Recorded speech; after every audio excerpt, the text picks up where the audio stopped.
Who likes hide and seek? 1, 2, 3. We'll help him hide. Now you can help me. 4, 5, 6. The two of us are full of tricks. 7, 8, 9. Now Clifford can hide me and I'll be just fine. 10. Sure is fun to play as a team. Now let's surprise her. Everyone scream!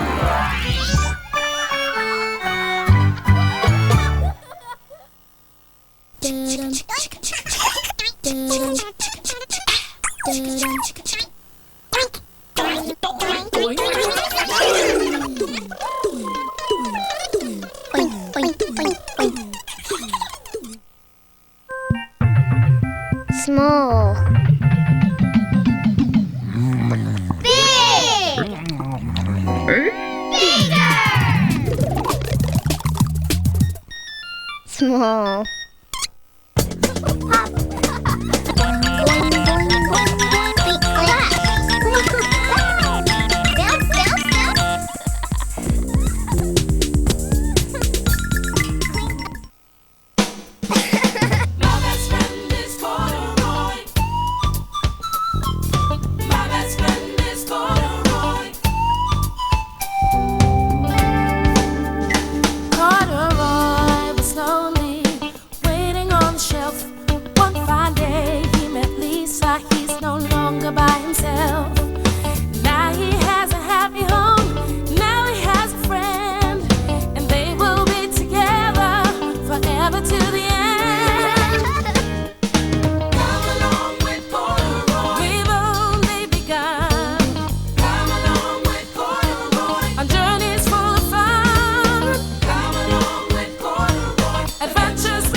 Corduroy, you silly bear. Roar! We can play later, Cordy, but first I have to get this tent up. Moppy's going to be here any minute. Moppy's coming here? He's staying for a sleepover. A sleepover?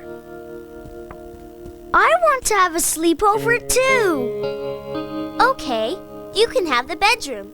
Yay, I'm gonna have a sleepover! Lisa? Yes? What's a sleepover? It's kinda like a party, where your friends come over and stay all night. You get to play games and stay up late. That sounds like fun. I know who I'm gonna have at my sleepover.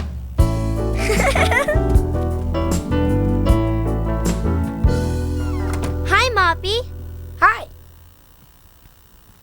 Wow, cool tent. Well, so far so good. This is his first night away from home. We're worried he might get a little... Wow, I could stay here for a whole week. homesick. Look at all the games. That's for our planetarium. Planet... what? Planetarium. It's a special place where you can go to see the stars and planets. But we're going to make our own. I can't wait! You sure you're gonna be okay now? Yeah, Mom, this is gonna be the best ever! If you start to get homesick, just... Dad, I'm fine. I'm not a little kid anymore.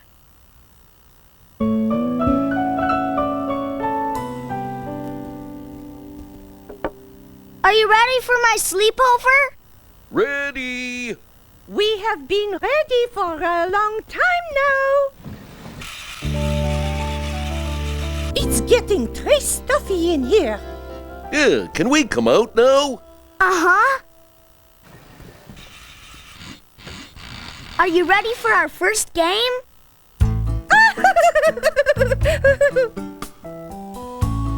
Hot, hot, cold. Now hot, Hey. cold, très froid.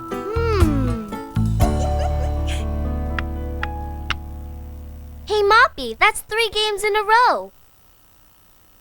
Huh? Checkers. You lost 3 times in a row. Oh, yeah. Right. Can we hear the phone from here? Why? My parents will probably phone. They'll want to know if I'm okay. Are you sure your phone is working? Sure, I'm sure. Are you okay? Sure, I'm fine. Hey, I know. Let's make our planetarium now. Yeah, the planetarium! Here, help me poke some holes in this paper.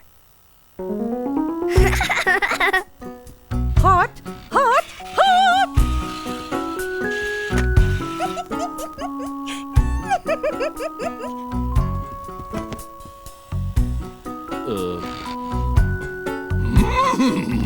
Looks like you got the wrong end. Why can't we play Tape the Tail on the Buckaroo with somebody else? Okay, Moppy. Wow, look at all the stars!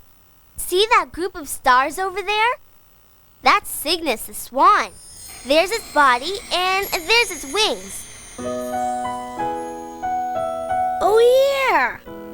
There's the one that looks like a teapot. That's Sagittarius. You sure know a lot about stars. Someday, I want to be an astronaut. Me too. I want to explore the whole universe. We could travel to far-off planets. And get to eat real space food. And the best part would be listening to the countdown right before we blast off. 10, 9, 8, We have ignition! 7, 6, 5. All systems go. 4, 3, 2, 1. Blast off! Hey, Lisa! Look at this!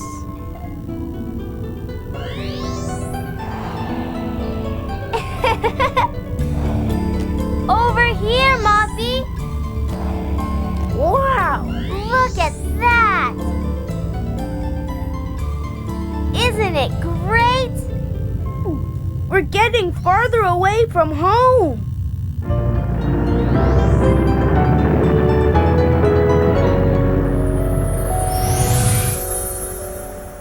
I don't know, Lisa. What do you mean? It's just that I'm not sure I want to be an astronaut. How come? If I was living up in space, Mom and Dad wouldn't have anyone to tuck in at night. They might get kind of lonely. I mean, they're not going to have anybody to tuck in tonight. Maybe I should go. Hold on, Moppy. There's tons of games we can still play. How about Dragons and Castles? You can go first. I don't think I want to. I think I'd rather just... I know. Let's have some snacks. What's a sleepover without snacks? Here, they're your favorite.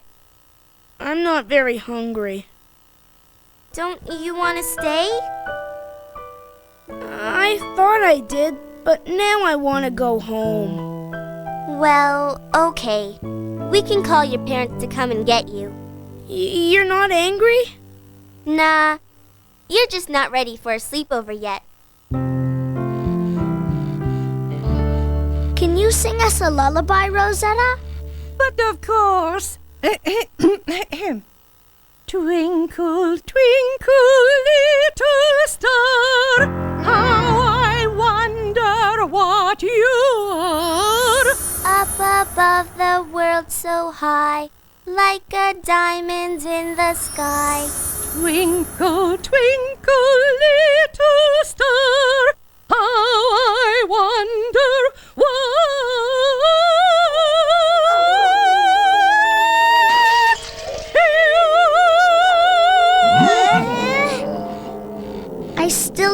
feel very sleepy. Me neither. Your lullabies are different than Lisa's. But of course they are. Nobody sings a lullaby like I do. See you tomorrow, Moppy? Sure. Thanks for showing me all the neat stars. Good night. You put in all that work planning this sleepover. Are you disappointed Moppy got homesick? A little bit, and that's okay. Good night, Mom. Sleep tight, hon.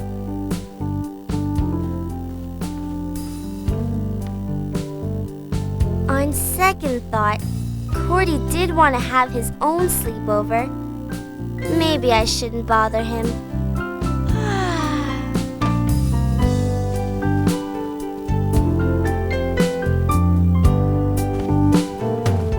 What are you doing here? We missed you. We couldn't get to sleep. Je ne comprends pas. I do not understand. Even my singing did not help. Maybe you're just not ready to sleep on your own yet. Do you see that group of stars? That's Cassiopeia. She's supposed to be a queen, but I think she looks more like a mouse. Did you hear that? I look just like a queen. Do you see that group of stars over there, Buckaroo? That's Pegasus the horse. I like that one. Is there a bear anywhere? Actually, there are two bears. There's Ursa Minor, the little bear.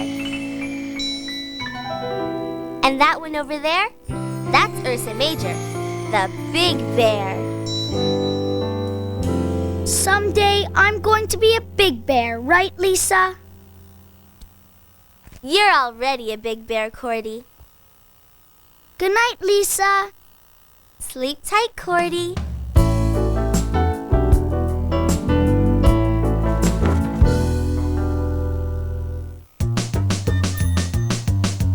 We've got monsters, a moose, and a tiny boy, a tap-dancing horse, and a talking bear toy, a little raccoon who goes to school. The PBS Kids Bookworm Bunch is too cool. Bookmark your station for more storybook adventures next time on the PBS Kids Bookworm Bunch. Let your imagination run wild at the PBS Kids Bookworm Bunch website at pbskids.org. And now sing along with Bookworm Bunch. Skidamarinka-dinka-ding, skidamarinka-doo, I love you. Skidamarinka-dinka-ding, skidamarinka-doo, I love you. I love you in the morning and in the afternoon. I love you in the evening and underneath the moon. Oh, I love you.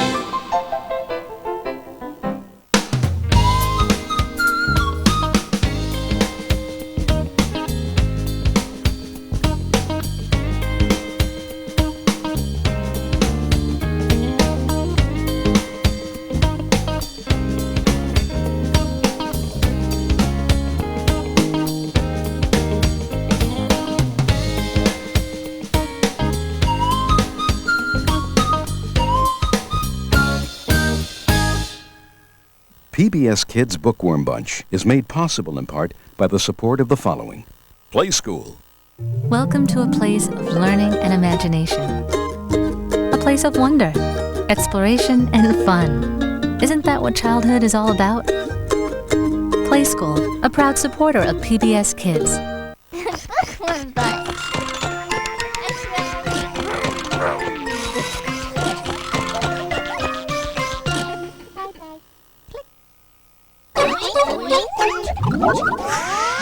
PBS Kids! What do you think about? Mr. Rogers!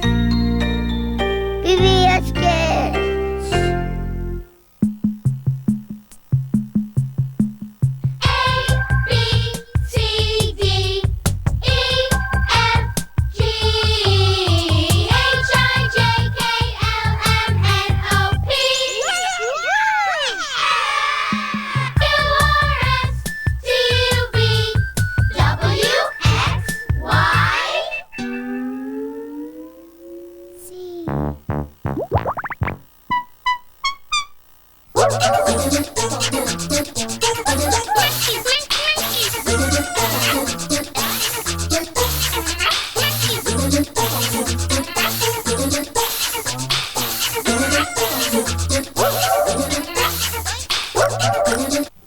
Mr. Rogers' Neighborhood is brought to you on WQED Pittsburgh by the employees of Eaton Park.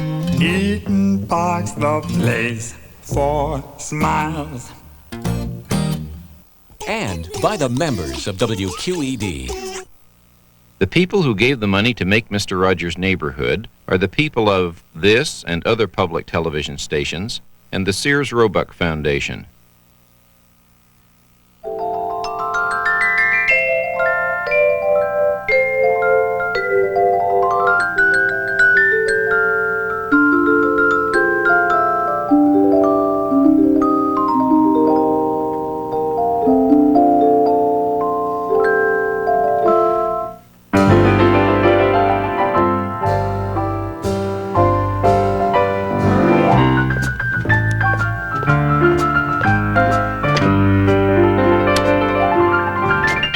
It's a beautiful day in this neighborhood, a beautiful day for a neighbor. Would you be mine? Could you be mine? It's a neighborly day in this beauty wood, a neighborly day for a beauty. Would you be mine? Could you be mine? I have always wanted to have a neighbor just like you. I've always wanted to live in a neighborhood with you, so let's make the most of this beautiful day. Since we're together, we might as well say, would you be mine? Could you be mine? Won't you be my neighbor? Won't you please? Won't you please? Please won't you be my neighbor? Hello, neighbor. I'm glad we're together again. I want to show you something very pretty. Do you know what this is? I'll open it and you can see.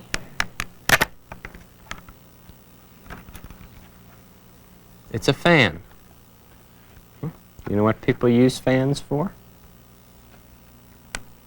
They make the air come onto their faces so that they'll be cool. That's one. And this is another. Oh, this is a fancy one. These are from a collection that somebody in our neighborhood has. Wait till you see this.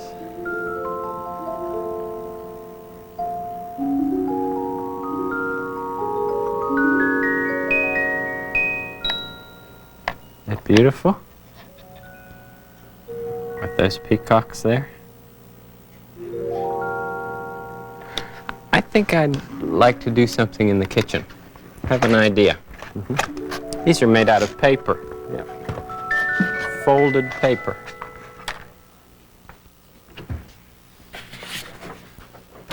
So we can just make one of our own with a piece of paper. You know, we don't see the wind, but we can see what it does and feel it against our faces. Look at this. If I just make this go.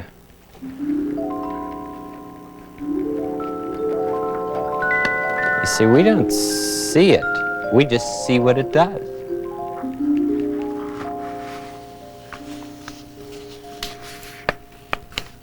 This is the way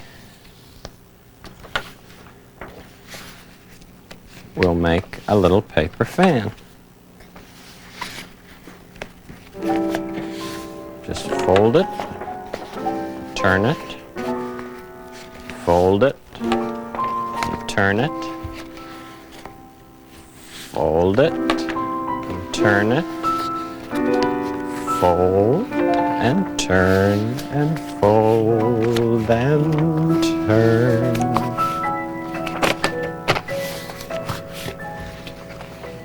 There. There's our fan. Can feel that wind. You know, there are people who know a lot about wind and storms and weather of all kinds. I have some friends who manage a weather station, and I'd like you to meet them and see what they do. We'll just leave these here and get them when we come back. Come with me, will you, to the neighborhood weather station? Come along.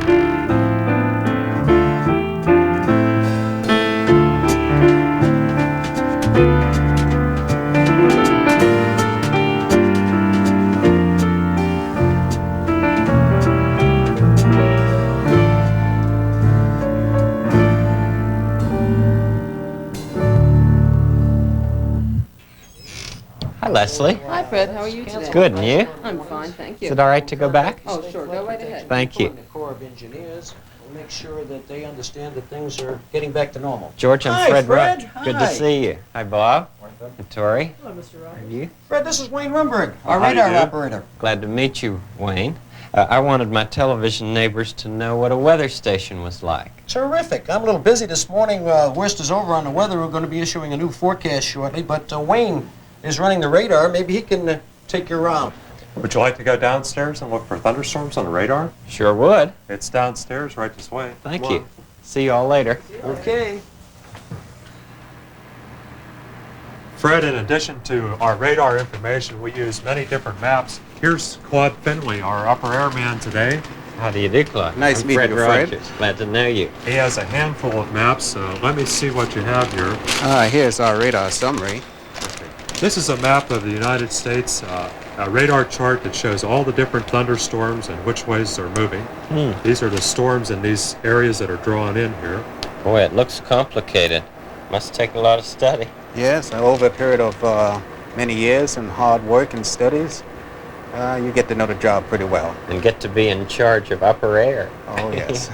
And what other maps do we have here? This is our radar map Okay, here. this map shows our radar and these dark blotches right here. Let me get it turned around.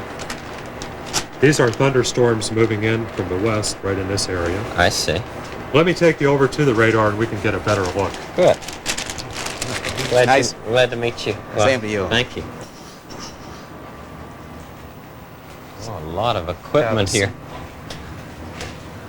You can see the radar better if we turn the lights down. Let me turn on these console lamps so we can see a little bit better. Aha, that is clearer. Now, what is that thing that sweeps around there? That's exactly what we call it, the radar sweep. It sweeps around in each of these light areas. Can you see those? Yes. What does that mean? They look like blotches. That's rain. Anywhere inside those light areas is where it's raining right now. Aha. But how does this machine know where the rain is? Well, it's better if you can see it outside. We have the machine on a tall tower outside. I see. Why don't we go up there and look at that now? Good. Let me turn the lights on. We'll go out the same way we came down. All right, I'll just follow you, Wayne. Okay.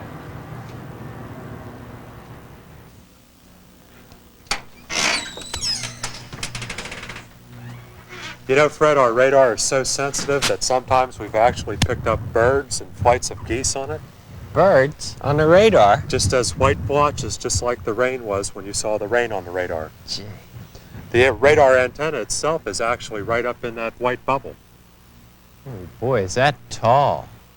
Does anybody live up there? No, but our electrician goes up to fix the radar when it's broken. He walks up the ladder that you can see. Yeah, that's really high. What about these things over here? What are they, Wayne? That's the wind vane on the left. That measures which way the wind is coming from. Uh-huh. What about those cups that go around? The cups that are going around, that measures how fast the wind is blowing. See the wind blowing them around now? Yes.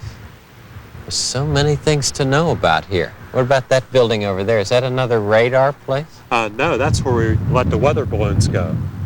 What's a weather balloon? It's a large balloon. We fill it up right there and let it go to measure the wind and temperature and humidity. Could we see one of those? Would you like to send one up? Sure would. Well, come on. That'd be great. See a weather balloon.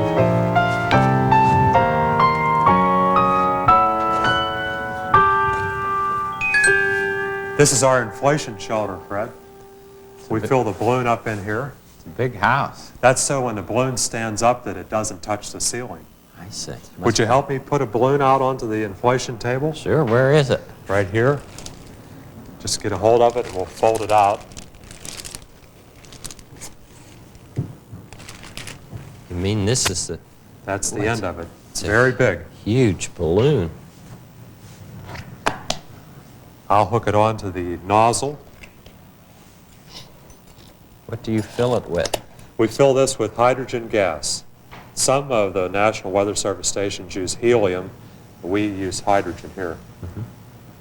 We clip this on so when it fills, it doesn't blow away. Hold it on.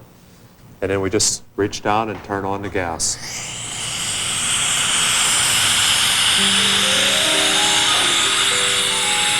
I'll walk down and straighten out the end.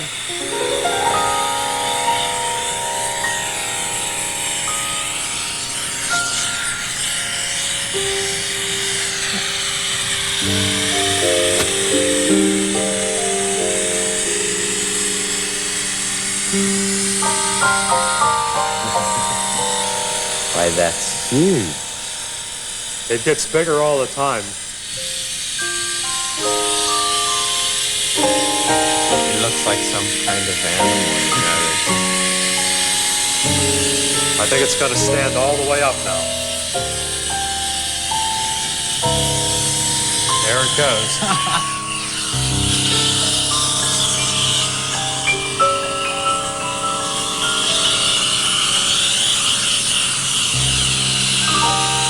Now what does it do? Just fill Just out keeps more? getting bigger and bigger.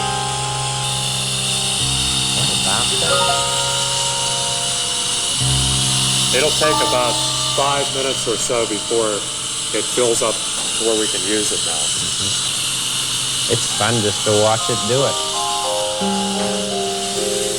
That's the same shape as that radar tower you were showing. Another large bubble. Yes. I think it's about full. It should stop at any time. There, it stopped. Now we're ready to tie the balloon off. We just put the string around the neck of the balloon, tie it off, just like this. It's like you'd do with a regular balloon. That's right, just like any balloon you would get at a fair or a circus. It's just much larger. Then I can hold it so it doesn't get away. And we'll hook it on right here. Then I tie this piece of string around to make sure that gas doesn't leak back out. Like this.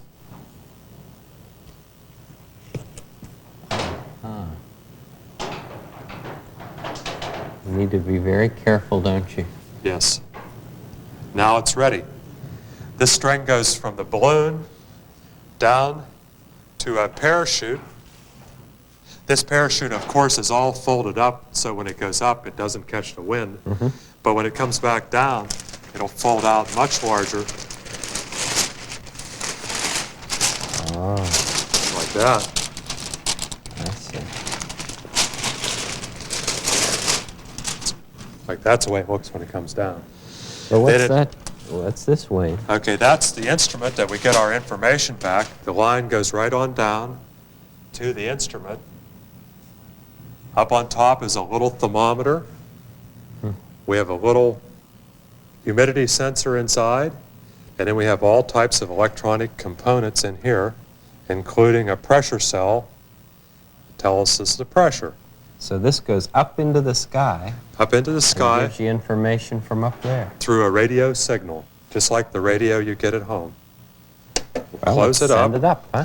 And all we have to do is tie this off on the top to make sure that it doesn't come apart. Okay. And what's Now, the parachute used for? Okay, Fred, when the balloon goes so high, it gets bigger and bigger and bigger till it might be the size of this entire building. Then it'll burst, and the instrument will start to fall back to Earth. The parachute will open up and float it gently back down. I see. Well, at least we can see it take off. That's right. You can even help if you want to hold the instrument, and I'll let the balloon go. Be glad to. Walk right out that way.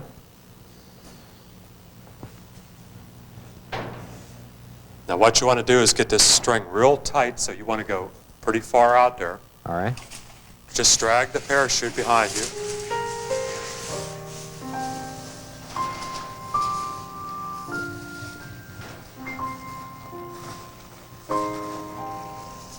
Now when I let this balloon go, you let the instrument go when the string gets tight out there. All right. Is everybody ready? Yeah. Here it goes.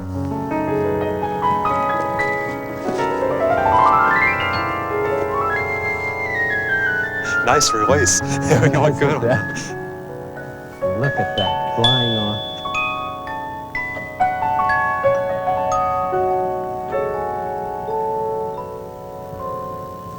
Sometimes these go 20 miles high. 20 miles in the sky. 20 miles high. Then the balloon will burst and the parachute will open up and the instrument will float back down to the ground. And who will find it? A farmer or just anyone, they land all over the place. And then what they do? Do they send it back to you? There's instructions and they send some of them back and we use them again. When you were a little boy, did you ever have a balloon go up? Oh, I certainly did. Wasn't this big though. No, I guess not. Thank you very much, Wayne. I'm glad you came out today. Well, I really am too, because I got an idea of what the weather service was like, and I wanted to show my television neighbor. Well, I'm glad they got to see it. See you again. Okay, goodbye.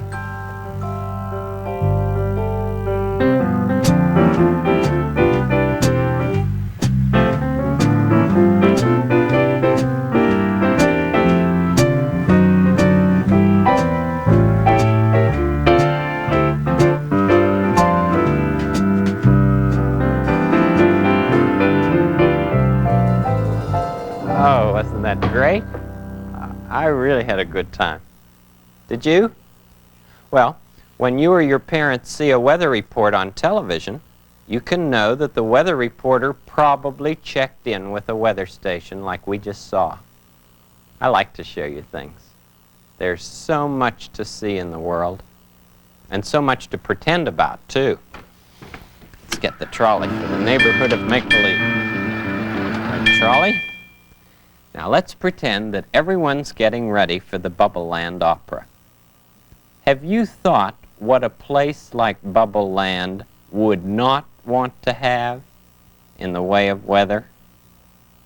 If people liked bubbles best, what kind of weather would blow those bubbles too much? We'll find out in the neighborhood of make-believe.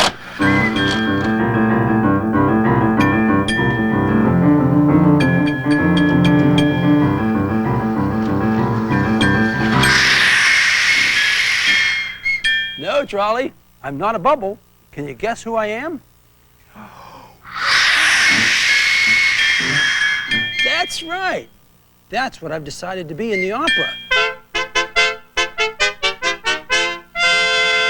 Handyman Negri and Trolley, I presume? Correct as usual, King Friday. How is the work progressing for the Bubble Opera? We're all working very hard. Oh, good. Oh, of course, Trolley. Stick to your schedule. Run right along. You say you're working very hard on the opera. Yes, sire. Did you know that the trolley guessed what part I was going to play in the opera? I thought you were going to be a bubble. I've decided to be a windstorm instead. Windstorm? But wouldn't a windstorm blow all the bubbles in Bubble Land? Exactly. Unless, of course, the people could think of something to stop it. Oh, it sounds more and more like a mystery. King Friday, yes. Do you have any idea what the wind would look like? I never saw the wind. I've just felt it. Listen to me. Oh, you're a fine windstorm handyman. Well, thank you, sire. I must leave now. Would you like me to blow you away? Oh, that might be pleasant for a change. Are you ready? Yes. Set. Yes. Blow.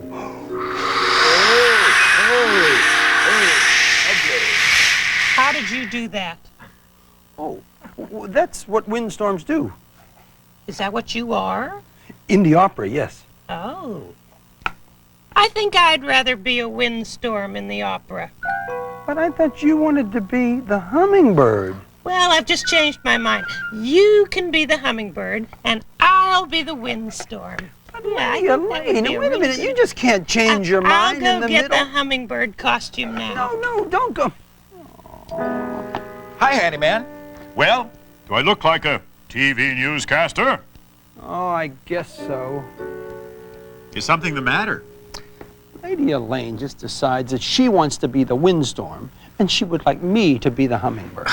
But that's not possible. Besides, her costume wouldn't fit you. Here you are. Now try this on. Oh, hello, Reardon. Watch out, I'll blow you away. You are not going to be the windstorm, Lady Elaine. Oh, yes, I will. Now, Handy, just try that on. Lady Elaine, it's just much too small. Well, you could make it into a puppet. Oh. Well, now, I still want to be the wind. But your part in the opera, Lady Elaine, is the very important part of Hildegard Hummingbird.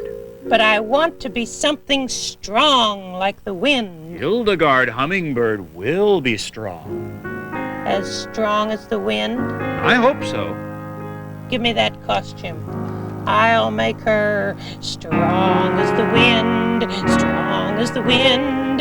Hildegard Hummingbird, strong as the wind. So, you are still the windstorm. Good. Now I can get to work on that set. Oh, thanks. We've got a lot to get ready for tomorrow. I'll say. There's never, never, never, never, never any trouble here in Bubble Land, Bubble Land, Bubble Land.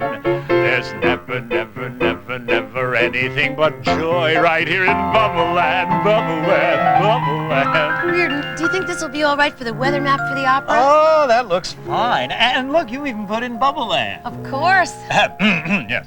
And as all the bubbles sit calmly, Betty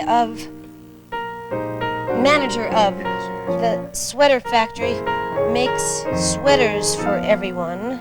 And little do they all know that a windstorm is brewing. Not even the weather porpoise knows. In Bubble Land, the temperature's perfection. The barometric pressure is just right. The air is still today without direction. And naturally, there is no wind in sight. Naturally. There's never any trouble here in Bubble Land. But the wind knows differently. We listen to me. What glee to see? You're scared of me.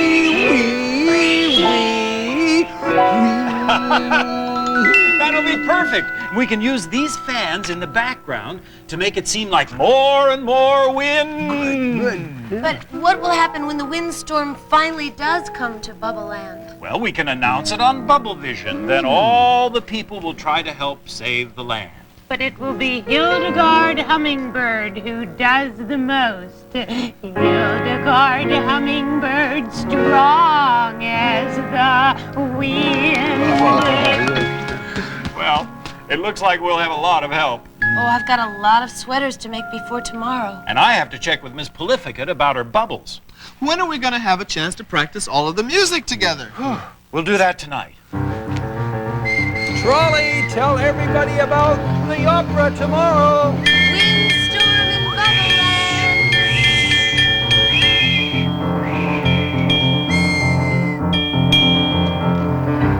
Hey, Trolley. Bubbles and wind and a hummingbird and sweaters and bananas. So many different things. We should have a good time with the opera tomorrow. I think we should pretend that Handyman Negri gets into a very fancy costume and even flies like the wind. I'd like to show you this film. It's a film of a real live hummingbird. Let's just watch it together.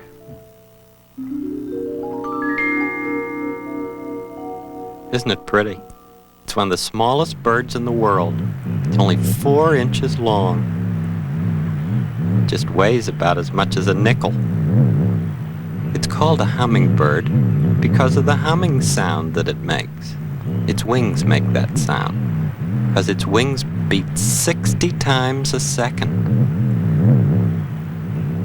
It's able to fly in any direction, forwards or backwards, up or down. Its tongue is long and sticky, and that helps the hummingbird get food from inside flowers. It eats about 50 times a day. See, a special camera took this picture so we could see the wings flapping in slow motion, backwards and forwards.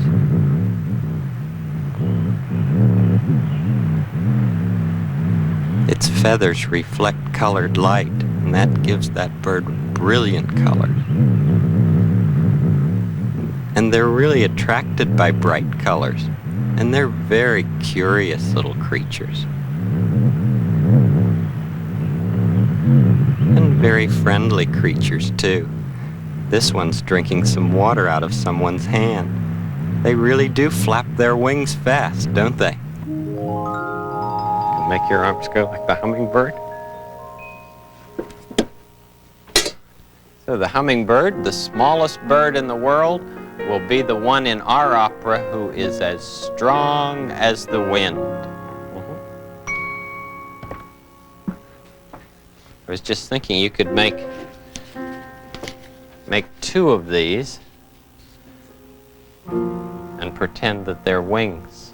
But they go so fast, those little birds.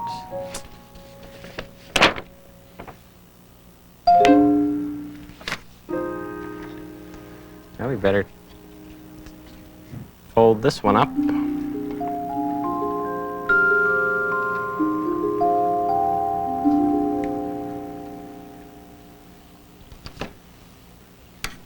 And fold this one up.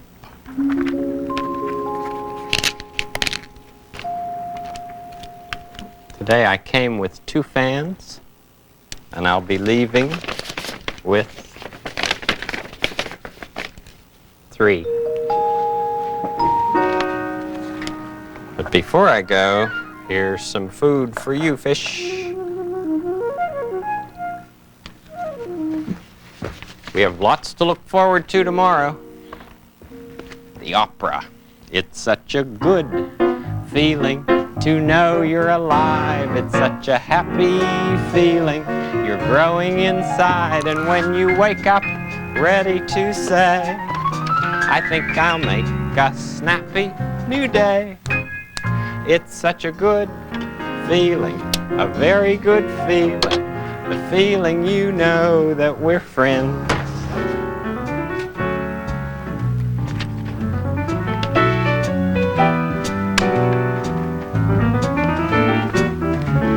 You may want your whole family to be with you as we have the opera tomorrow. Windstorm in Bubble Land. It will be for everybody, especially for you. See you then.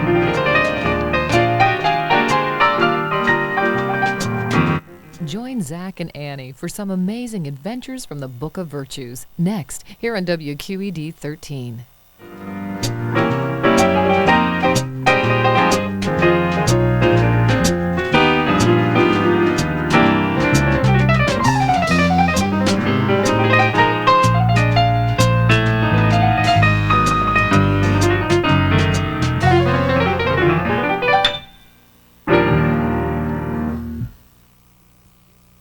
The people who gave the money to make Mr. Rogers' Neighborhood are the people of this and other public television stations and the Sears Roebuck Foundation. Doink. PBS Kids!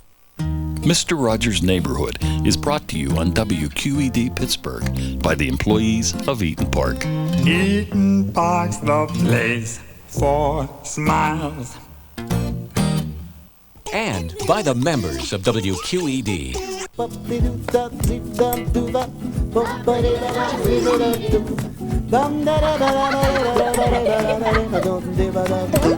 Oh, use your imagination. Make all your dreams come true. Use your imagination. That's just the thing to do. Cause see, if it's raining, you can make the sky blue.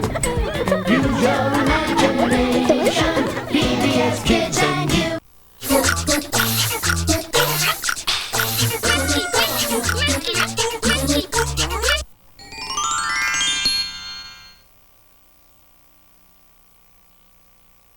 When Annie chooses fun with Zach over her gardening responsibilities, she's told the story of a careless rabbit who lets love of magic get in the way of duty. Found ya! I see you have. Kickapoo Wallaby! Will Annie honor her responsibility?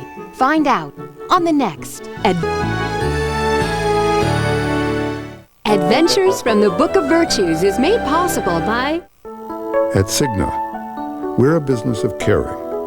And because we care about families, we're proud to sponsor Adventures from the Book of Virtues. Cigna, a business of caring. Why do cows everywhere support Chick-fil-A? Perhaps it's because we support quality family programming on PBS. This program was made possible by the Arthur Vining Davis Foundations, the Sarah Scaife Foundation, the John M. Olin Foundation, and by contributions to your PBS station from viewers like you. Thank you.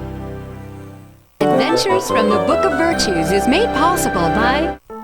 At Cigna, we're a business of caring. And because we care about families, we're proud to sponsor Adventures from the Book of Virtues. Cigna, a business of caring. Why do cows everywhere support Chick-fil-A? Perhaps it's because we support quality family programming on PBS. This program was made possible by the Arthur Vining Davis Foundations, the Sarah Scaife Foundation, the John M. Olin Foundation, and by contributions to your PBS station from viewers like you. Thank you. To order video cassettes of these episodes of Adventures from the Book of Virtues for $12.98, call PBS Home Video at 1-800-PLAY-PBS.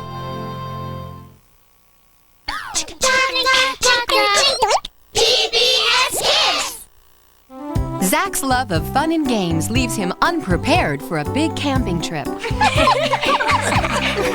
His friends tell the story of a foolish king whose unending quest for fun Dancing horses. Splendid idea. ultimately leads to disaster. See if Zach finds the self-discipline he needs on the next Adventures from the Book of Virtues.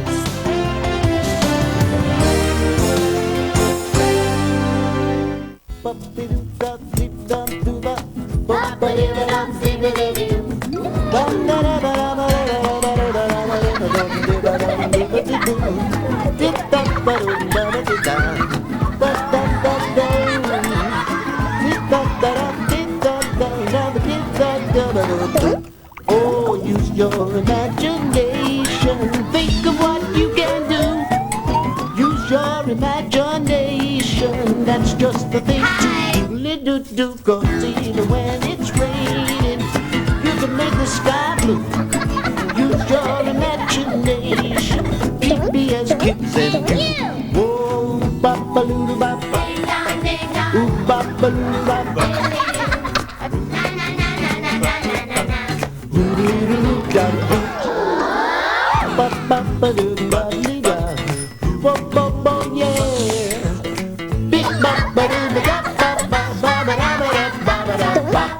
Oh, use your imagination. Make all your dreams come true. Use your imagination. That's just the thing to do. Cause even if it's raining, you can make the sky blue. Use your imagination. Make all your dreams come true. Use your imagination. PBS Kids and you. Looking for your favorite program? Here's what's on tonight. At 8, it's Antiques Roadshow. At 9, American Experience. At 11, it's Rick Steves Europe, followed by Bert Wolf Travels and Traditions. And at midnight, it's Austin City Limits. Stay curious. WQED. From American Experience. I really thought I was the toughest fighter pilot in the world. I found out how weak I was. The world was just black, a flat. They're all shooting at me. Some guys had been hurt. They'd been tortured. I knew as long as I stayed alive that I was going to get back. American Experience presents Return with Honor. A 2-hour special, Monday night at 9, here on WQED 13. Welcome to the WQED Store of Knowledge, your portal to a world of lifelong learning. The gateway begins at our stores at Ross Park Mall, South Hills Village, and Monroeville Mall, or online at www.storeofknowledge.com. She runs the largest advertising agency in Pittsburgh. Michelle Fabrizi is president and CEO of Mark USA Pittsburgh, and what a list of clients. Procter & Gamble, GE Lighting, Mellon Financial, the Pittsburgh Pirates. Also Monday, Men of Honor star David Conrad returns to Pittsburgh. He's live on cue reading poems written by veterans. They're back from a wild and wacky Winnebago adventure. Dave and Dave spend all week showing you the Little Grand Canyon. For the geographically challenged, that's here in Pennsylvania. It's Dave and Dave week starting Monday on Q.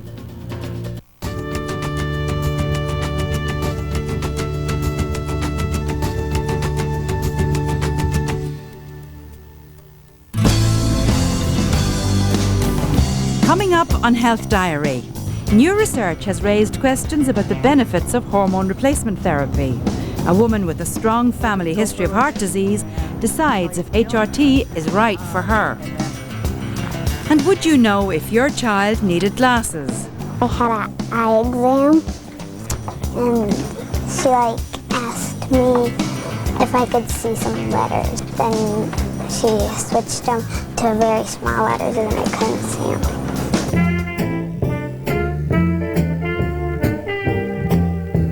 Then, aging successfully in the heart of New Orleans is Dr. Jazz and his 95-year-old mother.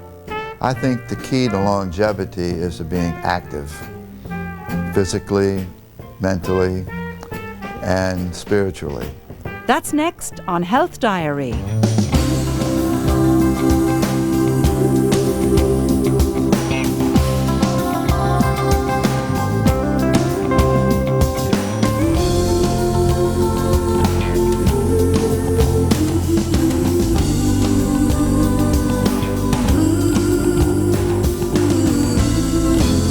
Health Diary with Siobhan Cleary.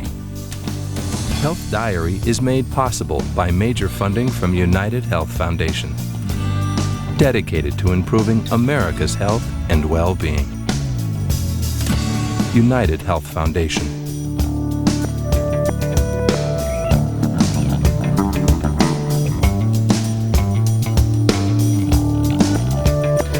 Hello, thank you for joining me for Health Diary. I'm Siobhan Cleary. Heart disease is the #1 killer of women, more than all cancers combined. And yet many women don't realise their risks, especially as they age.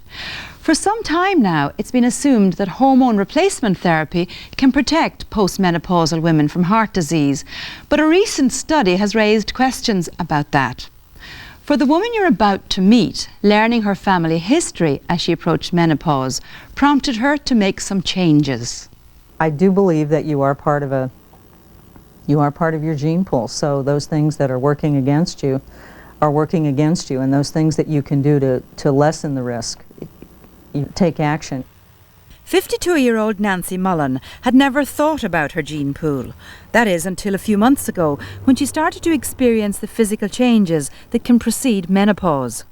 Heart palpitation, waking up in the middle of the night, suddenly just finding myself just soaking wet. And that would happen just all hours of the day and night. Hi, Nancy. Hi, how are you doing? Nancy's hot flashes, heart palpitations and muscle aches so disrupted her life that she sought help from Dr. June Lavalleur, gynecologist at the University of Minnesota. Nothing stops the hot flashes like estrogen. It can also help the mood swings, the palpitations, the aching in the muscles. From talking with friends and reading up on hormone replacement therapy, Nancy believed it could help her. But before prescribing HRT, Dr. Lavalleur did a medical history. When my doctor started talking to me about family history, it was really obvious that everyone in my family has had heart problems over the years. Both of my parents have had heart attacks. They both had bypass surgery. Both sets of grandparents had heart problems as well as heart attacks. And several of my aunts and uncles, you know, it's frightening. I really didn't think about any of that until I turned 50. Family history is a risk factor for coronary disease. Nancy's heart palpitations and chest pain were also a concern, so her doctor sent her to a cardiologist. She said, don't worry about a thing, you know, your cholesterol's good, low blood pressure. When she came back, she said your EKG was abnormal. Nancy's abnormal EKG was a warning flag, particularly because she was considering HRT. Doctors have long believed HRT protects a woman's heart after menopause. However, a 1998 study suggested the use of HRT may be harmful for women already suffering from heart disease. Until the reports of that study were in, we were, as a community, very enthusiastic about offering hormonal replacement therapy to virtually every postmenopausal woman who could take it. Dr. Marianne Legato is a nationally renowned cardiologist and specialist in women's health, practicing in New York. I can tell you that there wasn't an office in town, in my area, where women were not calling up and saying, my God, I read the Times this morning, should I stop my hormones? And I think that the prevailing wisdom is, if you're on them, for heaven's sakes, don't stop them.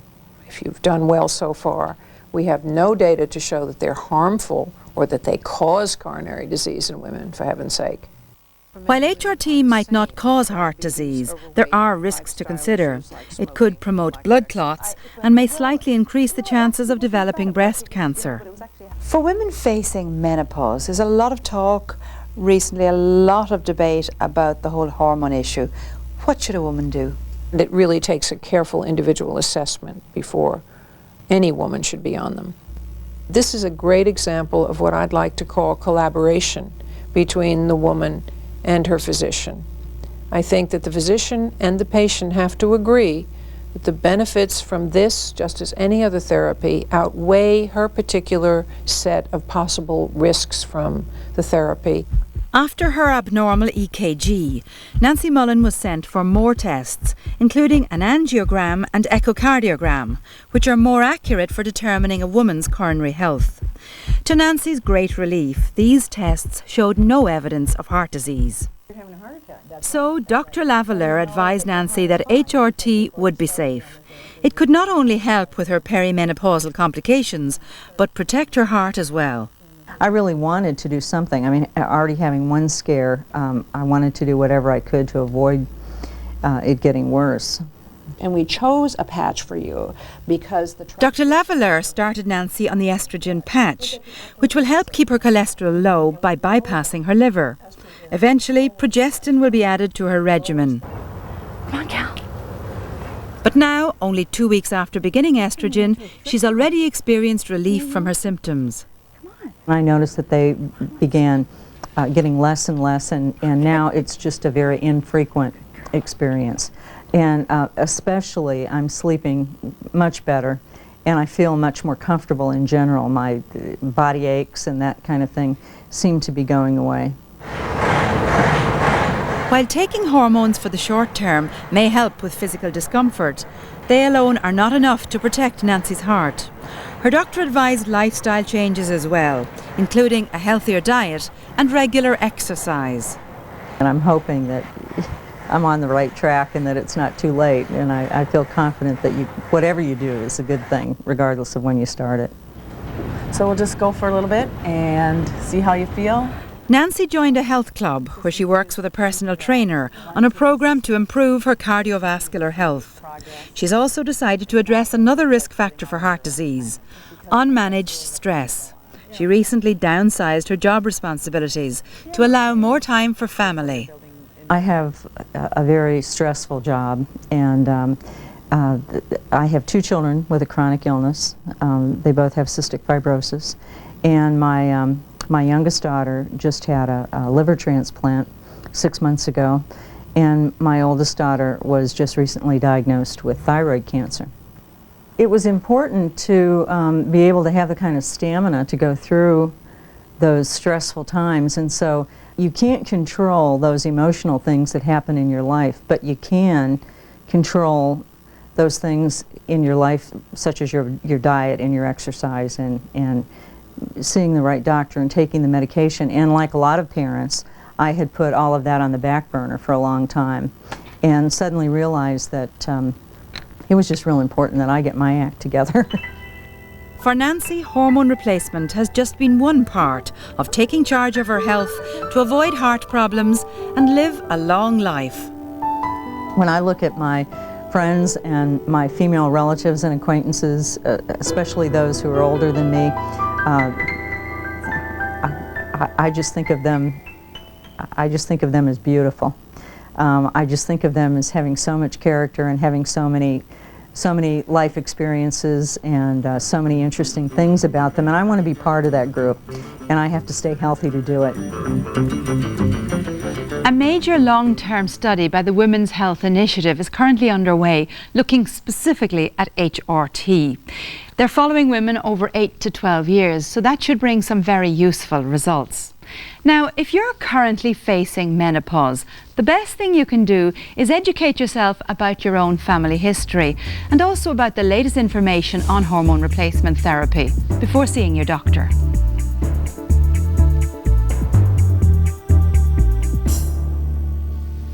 We've all experienced eye exams, trying to read smaller and smaller letters at a good distance. But children who are too young to read can also have eye problems, and it can be difficult for parents to spot them. But recognising those problems can mean the difference between learning and falling behind. Today, 8-year-old Emily Arnold has a new perspective and a new look. It's her first day at school wearing glasses. I like your glasses, Emily. Thanks. Emily has myopia, nearsightedness, the most common form of vision loss. Without her glasses, she can't see things in the distance because her eye muscles can't shift focus from objects close up. Everything looks kind of blurry and stuff. It's really hard to see. Children often don't know they're having trouble seeing, but parents may notice them squinting, having headaches or difficulty in school. It was Emily's father, John, who first realised she was having a problem. Why did you think that Emily might need glasses? Well, I just saw a change in her schoolwork that was coming home, and one night we were sitting down and I said, Em, can you just tell me the time on the clock? And she said, what clock? So then you knew. I knew her glasses, that she needed glasses. He brought Emily to a pediatric optometrist. Because I had an eye exam, and she asked me if I could see some letters. Then she switched them to very small letters and I couldn't see them. So that's how I got glasses. You're pretty lucky that you can see better. Yep. Emily, I'm going to have you read this that I'm going to put on the board, okay? Are you ready? With her new glasses, everything is now bright and clear, but she'll have to have annual checkups to keep her vision sharp. Emily, what does it say? Happy spring. Yay! Detecting vision problems can be difficult, particularly in very young children. Abby. Abby Jones is not yet 2, but she's already worn glasses for a year. When her mother Esther noticed that she wasn't able to focus on objects close up, she brought Abby to see Dr. Linda Chouse, an optometrist in Minneapolis. We see a lot of kids that are 2 and 3 years old that need glasses, and that's a little bit more troublesome to spot, but a parent will notice that maybe an eye is turning, it isn't tracking the same as another eye might. How do you test a very young child who can't read the letters, can't read the eye chart? Well, we have eye charts that have pictures. With someone that's under the age of 2, a lot of times we're not going to get a lot of responses from them. So sometimes we just have to take very small objects and see if they can find it when we ask them to look for it, or if they can follow that small object as we move it around. Once Abby has her glasses on, she can focus better on the finger puppet. And she's now much more attentive, so Dr. Chouse knows she has the right prescription. It's important to have the eyes checked before kindergarten. whether they can read letters or not, just so that if there is a problem, we can get it taken care of before they start school, and then they're not delayed in their learning. Please get your nose. Most eye problems in children are genetic, but Abby has no family history. In Emily's case, however, both her parents have had corrective lenses since they were young.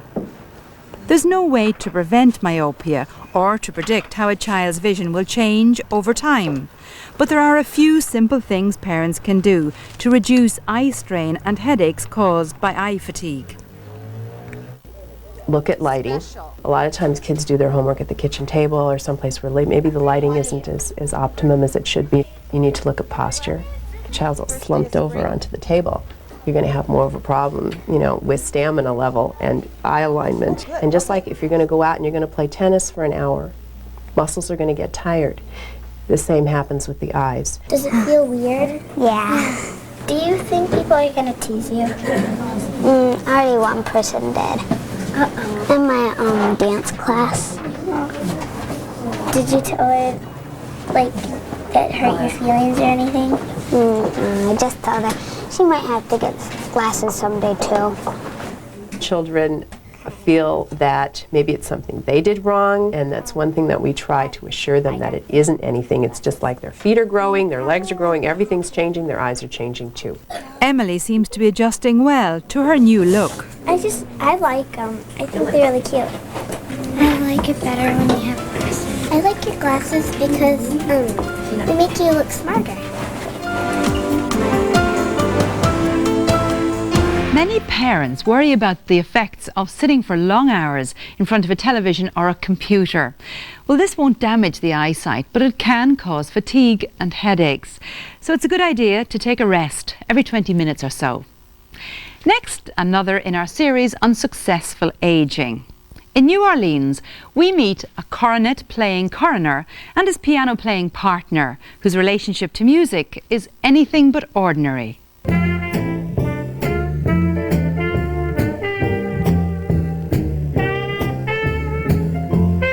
Frank Mignard of New Orleans is known around the French Quarter as Dr. Jazz. He's been blowing his trumpet since he was 12 years old. You look very young and fit for a man of 70. What do you put that down to? Genes. My mother's 95, my dad died at 88. That's the most important thing. And the musician Frank most enjoys playing with is at the piano. And it's his own mother. This mother-son duo always has an appreciative audience. My mother's 95 years old, the oldest piano player in the city. And she can play for hours and hours. And she plays ragtime. Norma Mignard is still going strong. She started playing ragtime piano for the silent movies.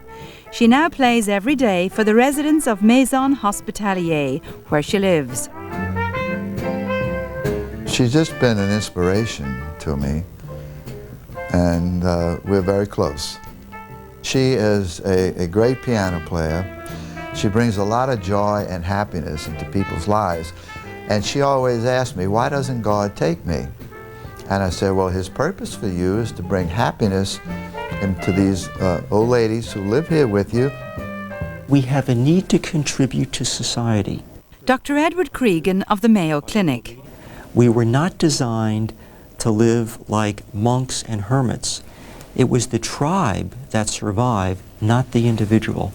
So embedded into our genetic material as humans is this sense of community. So when we play in a nursing home, we're contributing to the better good, and we have a sense of meaning and purpose in ourselves. Norma learned to play the piano from her mother, but as a young boy, Frank decided that the trumpet was more his style, and they've been playing together ever since. I tell you that, you and I played pretty good. We play pretty good together? Yeah. It was also his mother who encouraged Frank to attend medical school. After graduation, he worked for 12 years in private practice as a gynecologist, before becoming city coroner for New Orleans. He first ran for the office in 1973 and has held the post for the past 26 years. At 70, have you thought about retiring at all? No. the public may retire me. I have to run again in 2 years. But no, I like all the jobs that I have. And I think the key to longevity is to being active, physically, mentally, and spiritually. And I think that I have a great opportunity here to continue serving my city and all the other things I do. So no, retirement, I don't understand that word. Frank is always on call for work, and as a coroner, facing death on a daily basis is stressful. Across my desk passes everything bad that happens to people. You know, murder, suicide, accidents, sexual crimes, rape. Things do depress me here, especially children. When children are involved, I get depressed about it. And I'll go home and I'll play my music, I'll play my trumpet. And a great thing is to go out for a long run. The cornerstone of stress management is physical activity. Don't have to run a marathon, don't have to run up the Empire State Building. In his younger days, Frank was a serious athlete, competing in triathlons, scuba diving and skiing. Even today, he runs 3 miles every morning. At 6'3", he's a trim 215 pounds and has kept his weight steady for the past 40 years. The running I expect, or if it goes into walking, I expect to do that until I die. Oh, I walk plenty. Mm-hmm. Yeah, I walk plenty. I like to take exercise. Exercise is good for you. You walk 200 minutes a week. 200 minutes a week. 30 minutes, 4 to 5 days a week. You feel better, it gives you a whole different perspective on life, and that's a guarantee. Well, I'm going to tell you, a person lived to be 95. She should eat properly, 3 meals a day, and take care of herself. To have a clean life. Take care.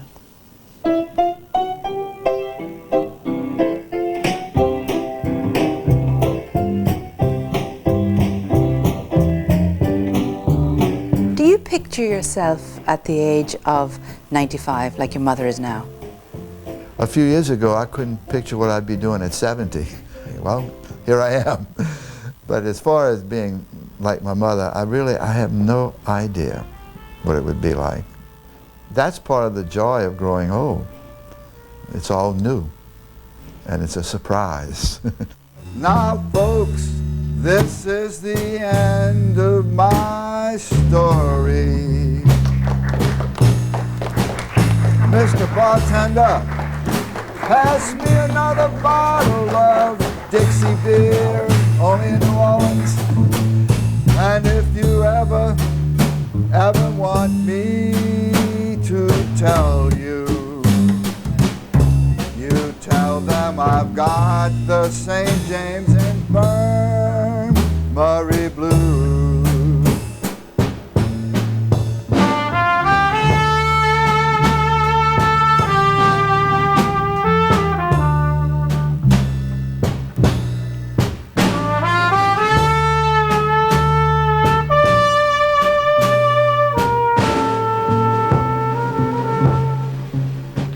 When it comes to successful aging, Frank and Norma certainly have good genes on their side, but they're also doing everything right, exercising mind and body. A recent study has shown that older people who continue to perform their art can retain and even improve mental skills. That's all for this edition of Health Diary. I'm Siobhan Cleary. Until the next time, goodbye and take care.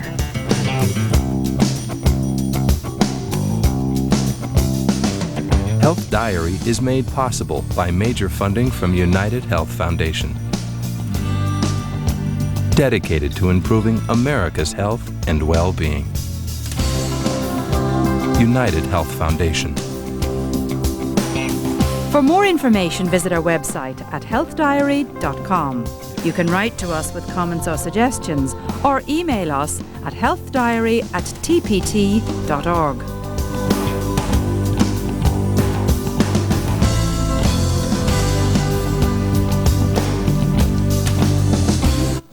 Learn how to age with attitude with Eleanor Shano and AgeWise next. Stay curious. WQED.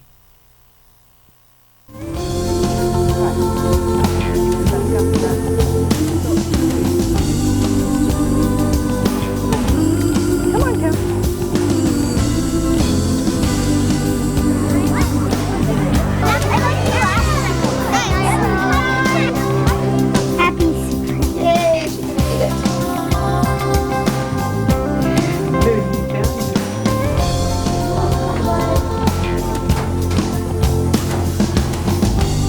One of you.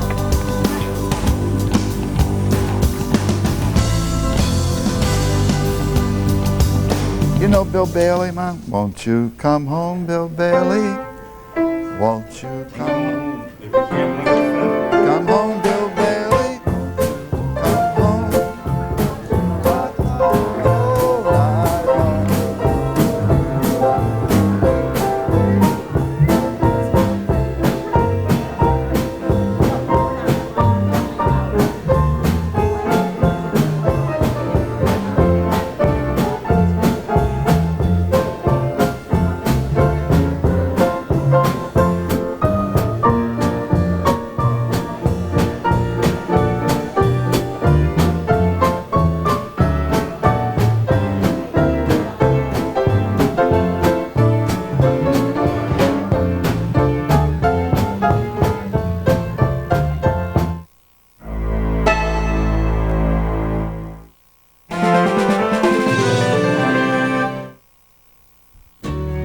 Looking for your favorite program? Here's what's on tonight. At 8, it's Antiques Roadshow. At 9, American Experience. At 11, it's Rick Steves Europe, followed by Bert Wolf Travels and Traditions. And at midnight, it's Austin City Limits. Stay curious. WQED.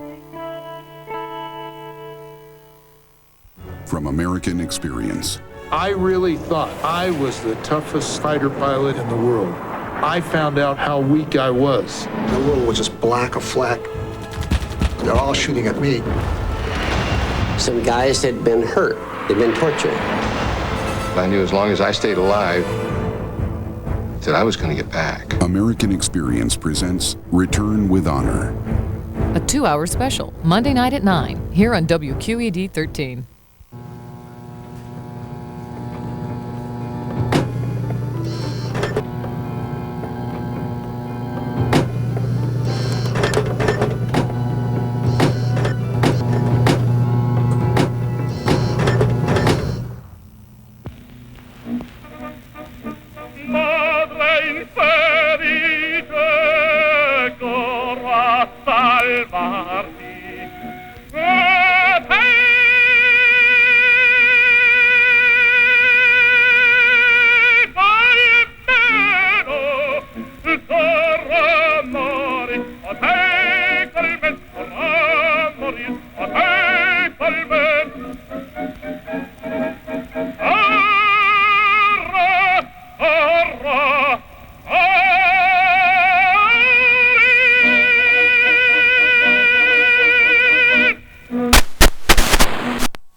Pennsylvania, and he has led us to what might be the ultimate view in Pennsylvania.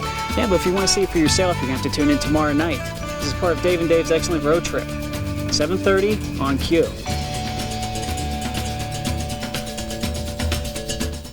Oh, so many concerts, so little time. With an active schedule of musical performances in Western Pennsylvania, you'd be hard-pressed to attend even a fraction of them. But not to worry, if you can't be there, PNC Performance in Pittsburgh microphones will be, capturing every note, every nuance. Paul Johnston here.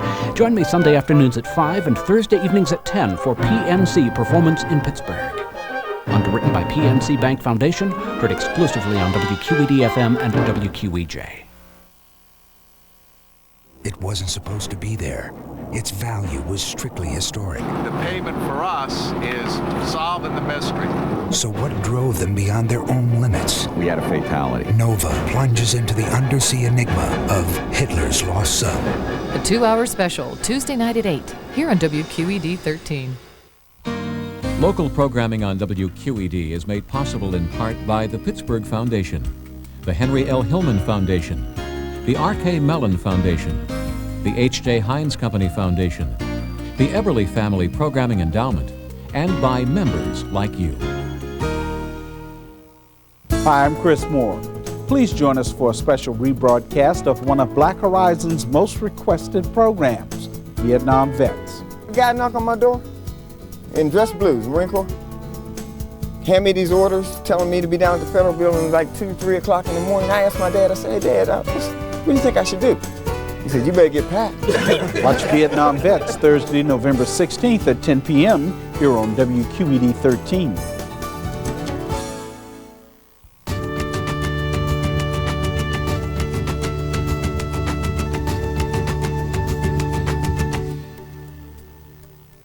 Today's broadcast of AgeWise is made possible by Pittsburgh Senior News, a free newspaper reaching more than 40,000 seniors in the greater Pittsburgh area every month. Each issue contains up-to-the-minute information and entertainment news of value to older adults, available at nearly 600 locations. And by Security Blue from Highmark Blue Cross Blue Shield, trusted by more Western Pennsylvanians for over 60 years. And by the members of WQED.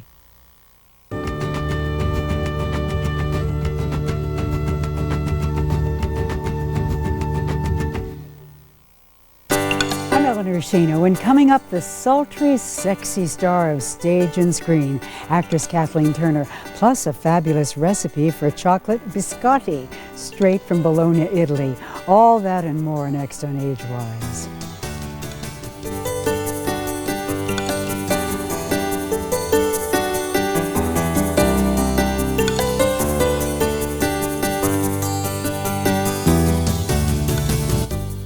Our next guest had the good fortune of being raised in Bologna, the gastronomic capital of Italy, by 2 generations of Italian chefs. She teaches cooking classes around the country and around the world, and finally she decided to share her culinary secrets in her new book. It is a beauty, Bologna Mia, Memories from the Kitchen of Italy. We want to welcome to AgeWise Loretta Paganini. I mean, what do you expect from a little French, German, Irish girl? I got to say, Bologna, Paganini, and biscotti. But biscotti, you say, are absolutely beautiful, just like an Italian. But Eleanor, let me teach you. Biscotti. Biscotti. That's it. You have to use the hand. Otherwise, it's not going to be as good. I'm going to use the hand real fast and pick up the biscotti. In Italy, we eat biscotti. It means cookies in Italian. And these are biscotti, so baked twice. It is the traditional biscotti that we make for the holidays. And I used to share this with my grandmother because we used to make them together. So the holidays would not be perfect without that. All right, you can make this, you can really even start now, make it and freeze it. Yes, you can make it and they freeze, absolutely beautiful. Here now tell me this is easy to make. Is a piece of cake or a piece of biscotti. Okay, you just go to work. Oh, look how simple it is. I don't understand why they're so expensive in the store because look, you take butter, you take sugar, and this is my little tip. It's a little European secret.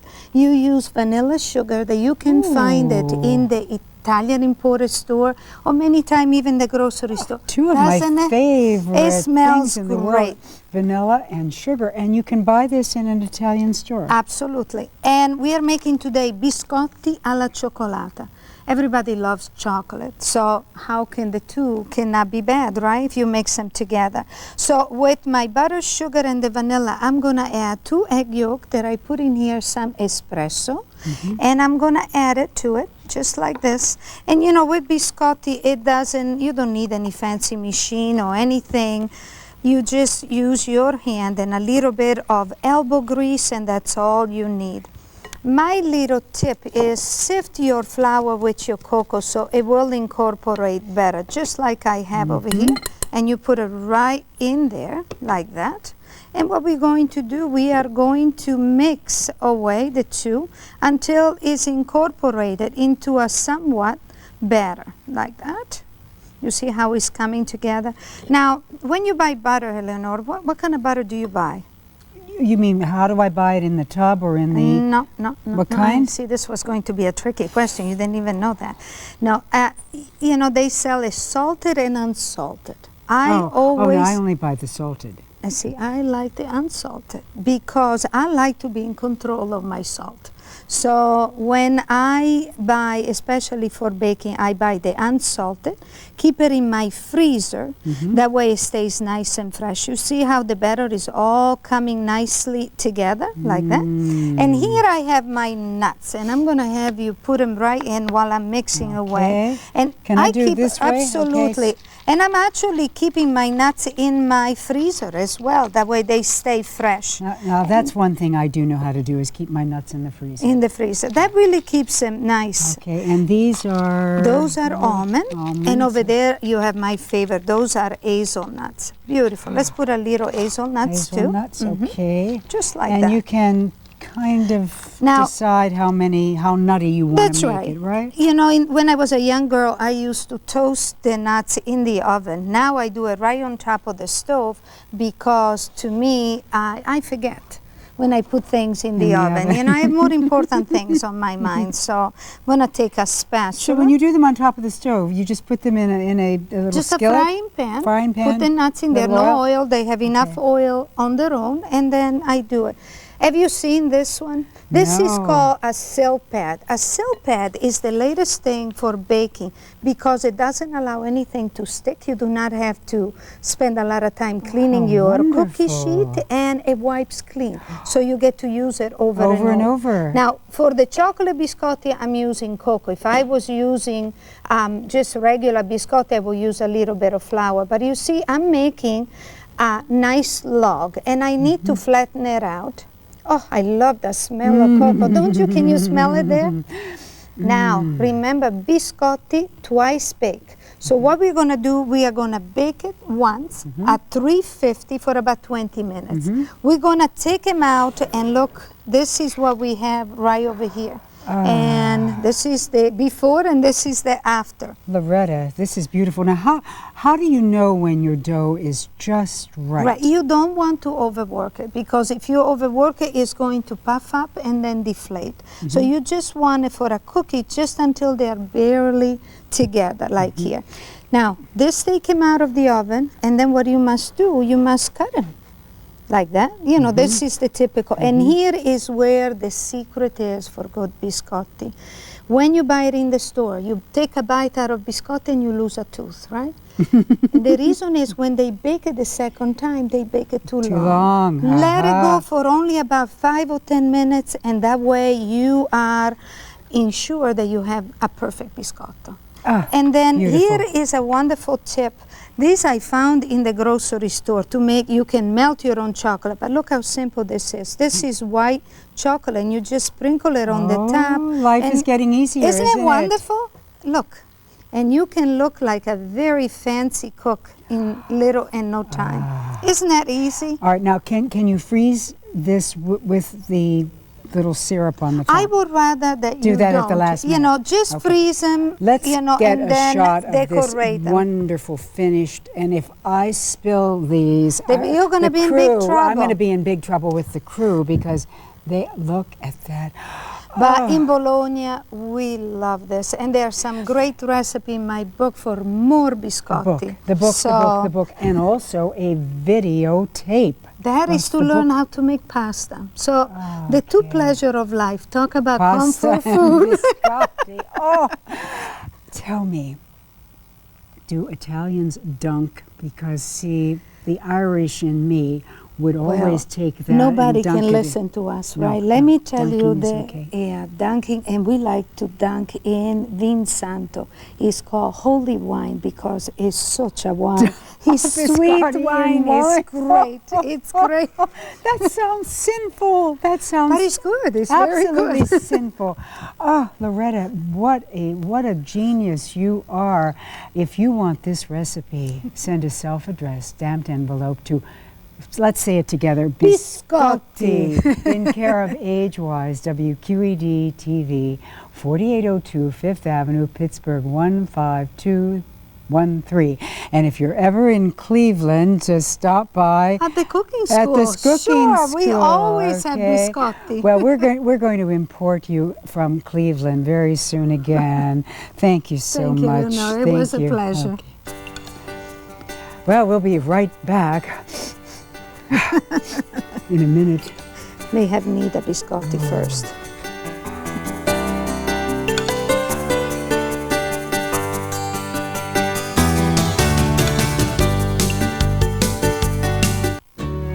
Looking for your favorite program? Here's what's on tonight. At 8, it's Antiques Roadshow. At 9, American Experience. At 11, it's Rick Steves Europe, followed by Bert Wolf Travels and Traditions. And at midnight, it's Austin City Limits. Stay curious. WQED. From American Experience. I really thought I was the toughest fighter pilot in the world. I found out how weak I was. The world was just black, a fleck. They're all shooting at me.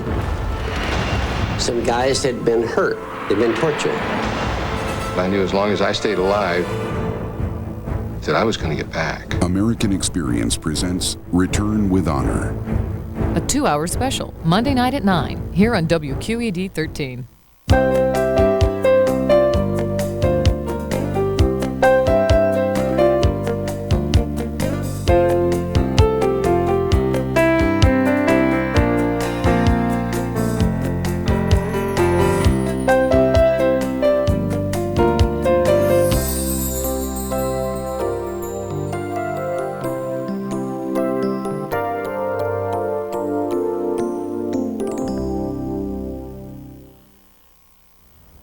In any given year, nearly half of the U.S. population is touched by the death of a relative or close friend.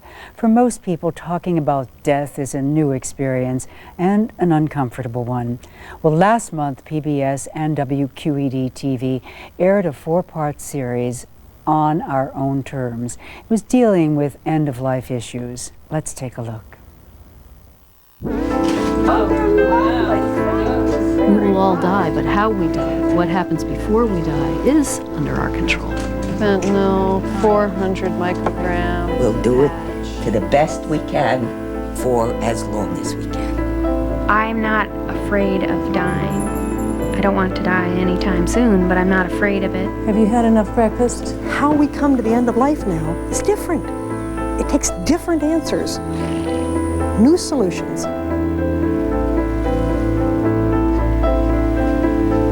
He wants his life to end peacefully on his own terms. You are doing a wonderful job. You're a wonderful sister. Here's to family and friends and love. Is it possible to achieve death on our own terms? I've seen many people. We're really honored because joining us today is geriatrician Dr. Joanne Lynn. She is the director of the Center to Improve Care of the Dying at George Washington University Medical Center. Dr. Lynn is a nationally known expert on end-of-life issues. Dr. Lynn, facing death, whether it's a loved one or dealing with our own mortality, presents a multitude of issues, doesn't it? Oh, yeah. Yes. The end of life is at least as complicated as the very beginning. You speak on this subject frequently. What do you see as the major concerns of people when they deal with dying, be it a loved one or as we said, our own death? You know, Americans think about it in very odd and constrained ways. We have this sense that there's going to come sort of the understanding that we're suddenly up against it, and we've only got a short time, maybe a couple of months, to pull our act together and die in a graceful way, and that we'll get that couple of months, but it's not decent to do anything before then, you know, and that's not the way we actually come at it anymore. We mostly now have serious chronic disease. We're mostly sick for a long time, with dementia, with stroke, with heart disease, with cancer. We've been successful enough at keeping those diseases from taking you suddenly. So now mostly you get to live with it. Is this good because it does allow a person to come But it means it's a different thing because now we're really talking about living with a bad disease that will eventually take your life. So the question is really the living. How are we going to live in a meaningful way? How are we going to live in a positive way, given that you have cancer, given that you have heart disease? Dr. Lynn, most people who are dying or suffering from a terminal illness, they really rely on the comfort and the solace of friends and family, and yet it's very difficult sometimes for those family members. Is there some way that you can create a dialogue with death? Well, yes, and a dialogue with the limitations the person is suffering under. It's the caregivers, those who love the person, are very much wrapped up in this. And we as a community have done almost nothing to help the caregivers. It must have been a time in which everybody in the church would have been rallying to help with meals or to stop by or something of the sort. But now it's pretty much up to just your own little family, which means, of course, for those of us who are women, that we're going to be pretty limited because we're going to be old and alone on the whole, and widows. So we have to, it seems, get back into the community and see what could be done to keep the caregiver involved in church, keep the caregiver able to come out to events and to do some shopping and to provide some respite and just even to stop by and visit. Speaking of church, dying is it's a physical, it's an emotional, and it's also a spiritual experience. Do you find that people who are facing imminent death do become more spiritual? Oh yes, you go back to those questions you put on the shelf back at age 16 and start again to try to sort out, well, what does it mean to be a human? What does it mean to have a life? And really ask profound questions, sometimes of course finding answers in your faith tradition, sometimes finding quite new answers. But it is one of the tasks of coming to the end of life is to figure out how you're going to sum it up. What's it going to mean to you? I think most people, if they had one wish, it would be that when I die, I will die at home and in familiar surroundings, and yet the reality is that 80% of us are going to die in some kind of facility. Is that a dying person's biggest concern, that they will not die where they want to die? Well, you don't want to be hung up in a facility for a long piece of time. It's unreasonable to think that large numbers of people who live alone, who are going to be quite disabled for a long time, are going to mostly be able to be supported right where they live. Or at least it seems to be. Maybe we'll find ways. But we could make it much more home-like. You know, if a person needs to be living in assisted living or in a nursing home, why can't they stay there to die among the people they know? It's become like home. Right. And why not be there? And even in a hospital, you know, palliative care units, special areas of a hospital set aside to be quite supportive, can really make quite a difference. So family and friends can stay nearby. They don't have to, you know, be pushed aside for the machinery, but they can stay there. Spiritual people can come in to counsel and so on. So we could go a long distance, even if lots of people are going to have to die a little away from their ideal setting. Do you think that the medical community